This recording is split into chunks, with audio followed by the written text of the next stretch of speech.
कोई ठिकानेदार हुआ करते थे। उस बाजोली ठिकाने के ठिकानेदार का नाम था रतन सिंह राठौड़। क्या नाम था भाई? रतन सिंह राठौड़। उस पाली जिले में बाजोली ठिकाने के ठिकानेदार रतन सिंह जो राठौड़ है, इस रतन सिंह राठौड़ के घर में मीरा का जन्म हुआ। तो क्या मैं लिख सकता हूं कि रतन सिंह राठौड़ मीरा के रिश्ते में क्या लगते थे? पिता लगते थे। अगर मैं इनकी माता श्री की बात करूं तो मीरा की माता का नाम बताया जाता वीर कुंवरी। क्या नाम था भाई? वीर कुंवरी। अब ये तो इनका जीवन परिचय हो गया। मीरा का जन्म कुड़की गांव पाली या ब्यावर में हुआ। बाजोली ठिकाने के ठिकानेदार रतन सिंह राठौड़ इनके पापा थे। इनकी मम्मी का नाम था वीर कुंवरी। अगला सवाल देखें, एक सवाल जो आपको मैं कई बार पढ़ा चुका। मीरा ने संत जीवन में अपना जो गुरु बनाया था वो किसको बनाया? आप ध्यान रखना, मीरा ने संत जीवन में अपना गुरु बनाया था संत रैदास को। ये रामानंद जी का शिष्य था। संत रैदास के बारे में एक सवाल भी आपको पढ़ा चुका। संत रैदास जिनकी अपने राजस्थान में 4 खंभों की छतरी बनी हुई, और ये आपको पढ़ाया था चित्तौड़गढ़ दुर्ग में। तो संत रैदास की 4 खंभों की छतरी राजस्थान में है, जो आपके राजस्थान के चित्तौड़गढ़ दुर्ग में है। और ये संत रैदास मीराबाई के कौन थे भाई? गुरु। तो संत जीवन में मीरा के गुरु किसे बनाया गया? ये आपके आ जाते हैं संत रैदास। मीरा के तो और भी गुरु रहे। जैसे सवाल आता है, यहाँ से सवाल पूछ ले, मीरा के प्रारंभिक गुरु किसे माना गया? पहला गुरु कौन थे? तो कहते हैं राजपुरोहित चंपाजी नाम के कोई एक व्यक्ति थे, वो थे। तो राजपुरोहित जो चंपाजी थे वो मीरा के पहले गुरु थे, प्रारंभिक गुरु। फिर कहा जाता कि मीरा ने धार्मिक की जो शिक्षा ग्रहण की थी, इनके मीराबाई के धार्मिक गुरु के रूप में एक व्यक्ति को जाना जाता। उनका नाम बताया जाता गजाधर गुजर गौड़। ये ब्राह्मण थे। गजाधर गुजर गौड़ जो ब्राह्मण थे, ये अपने धार्मिक जीवन में गुरु बने। फिर एक सवाल और आता, मीरा ने भगवान की भक्ति को जो सीखा है, आध्यात्म को, इस आध्यात्म के लिए अपना गुरु किसको बनाया? तो आध्यात्मिक गुरु इन्होंने बनाया था संत परशुराम जी को। किसको बनाया था? संत परशुराम जी। अब मीरा के 4 गुरु हो गए, देख लो। वैसे सवाल आज तक जब भी आया ना, रैदास के क्वेश्चन पूछा है, पर फिर भी अपन को तैयार रहना है। क्या पता सम्मिलित करने में सवाल पूछ लेगा कि मीरा के संत जीवन में गुरु बताओ, प्रारंभिक गुरु बताओ, धार्मिक गुरु, आध्यात्मिक गुरु। तो फिर अपन को याद होगा तो कर देंगे, नहीं होगा तो फिर देखते रहेंगे बोर्ड पे इधर उधर, पेपर में 2-3 बार ऐसे खोपड़ा खराब करेंगे, आजा आजा आजा, नहीं आएगा। तो ध्यान रखना, मीराबाई का जन्म 1498 में कुड़की ग्राम पाली ब्यावर में हुआ। पाली जिले के बाजोली ठिकाने के ठिकानेदार रतन सिंह राठौड़ इनके पिता। माता श्री का नाम था वीर कुंवरी। संत जीवन में गुरु बने रैदास। रैदास की 4 खंभों की छतरी चित्तौड़गढ़ दुर्ग में। प्रारंभिक गुरु अपने राजपुरोहित चंपाजी हैं। धार्मिक गुरु गजाधर गुजर गौड़ हैं और आध्यात्मिक गुरु परशुराम जी। आगे और सवाल सुनो। मीरा की अगर मैं बात करूं तो एक सवाल यहां से बनता, मीरा के बचपन का नाम क्या था? मीराबाई के बचपन का नाम पेमल बताया जाता। क्या बताया जाता? पेमल। अब थोड़ा ध्यान रखना, राजस्थान के लोक देवता तेजाजी की पत्नी का नाम भी क्या था? पेमल था। लेकिन मीराबाई के बचपन का नाम भी क्या है? पेमल। अब एक सवाल और यहाँ से बनता, मीरा को अपने राजस्थान में एक नाम से जाना जाता और मीरा की तुलना श्री कृष्ण के कारण राधा से की गई। तो मीरा को राजस्थान की क्या कहते हैं? राधा।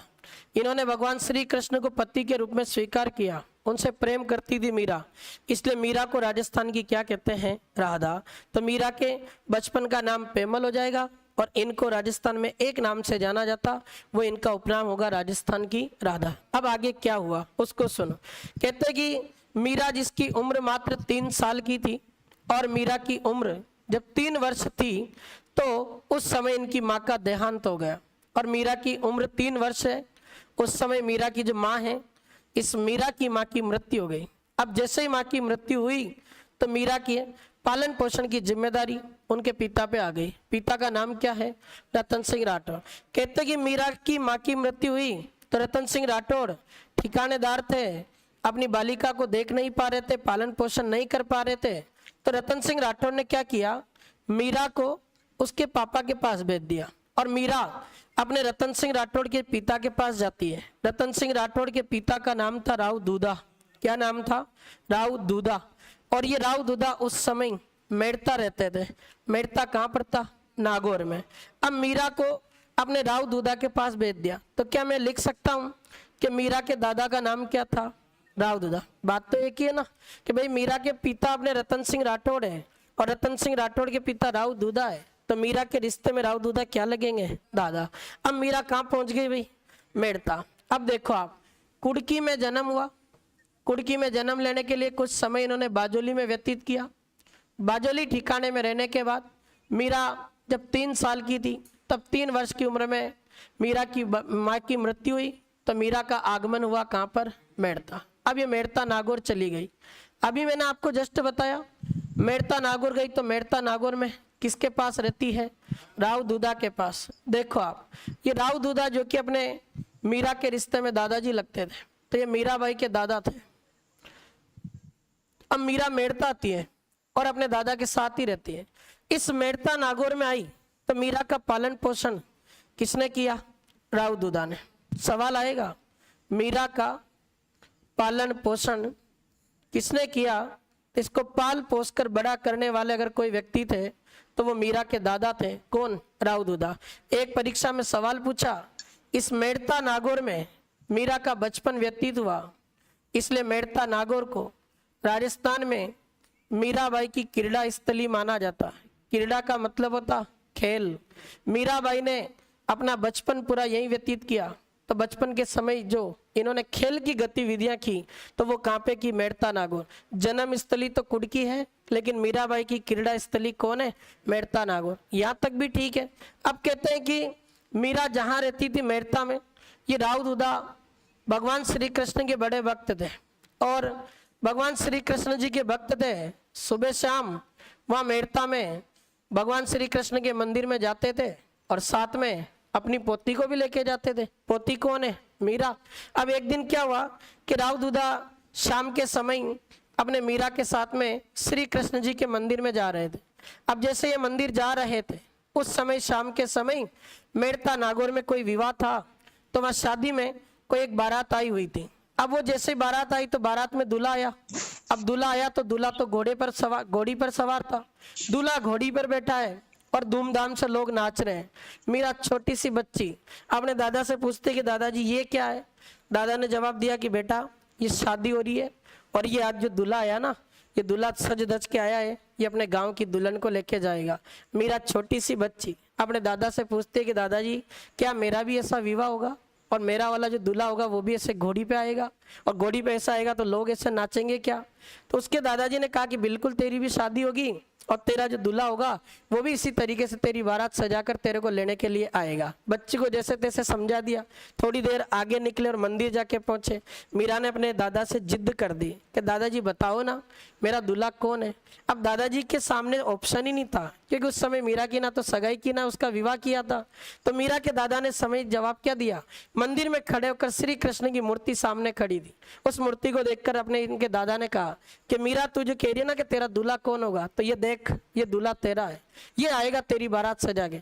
मीराबाई ने उसी दिन से अपने पति के रूप में स्वीकार कर लिया। किसको? श्री कृष्ण को। और मीरा बचपन से ही श्री कृष्ण को अपना पति मानकर उसकी भक्ति करने लग गई कि मेरो तो गिरधर गोपाल दूजो ना कोई। राधा की तरह श्री कृष्ण को पाने का प्रयास किया, उनसे प्रेम किया, इसलिए तो राजस्थान की राधा कहते हैं किसको? मीरा को। लेकिन समय कुछ आगे गया, क्षत्रिय राजपूत थे, तो कहते हैं कि कुछ समय पश्चात राव दूधा ने मीरा का रिश्ता तय कर दिया और मीरा का जो रिश्ता है ये मेवाड़ रियासत में होने जा रहा है। मीरा का रिश्ता मेवाड़ रियासत में हो रहा है। मेवाड़ में एक शासक का नाम पढ़ोगे आप, उस शासक का नाम था राणा सांगा। क्या नाम था? राणा सांगा। इस मेवाड़ के शासक राणा सांगा के एक बड़े पुत्र हुआ करते थे और इनके ज्येष्ठ पुत्र का नाम बताया जाता भोजराज। क्या नाम था भाई? भोजराज। मीरा का विवाह राणा सांगा के ज्येष्ठ पुत्र भोजराज के साथ में 1516 ईस्वी में मीरा का विवाह हो रहा है। तो मुझे एक सवाल बता दो, मीरा ने जब भोजराज के साथ शादी की तो मीरा और भोजराज के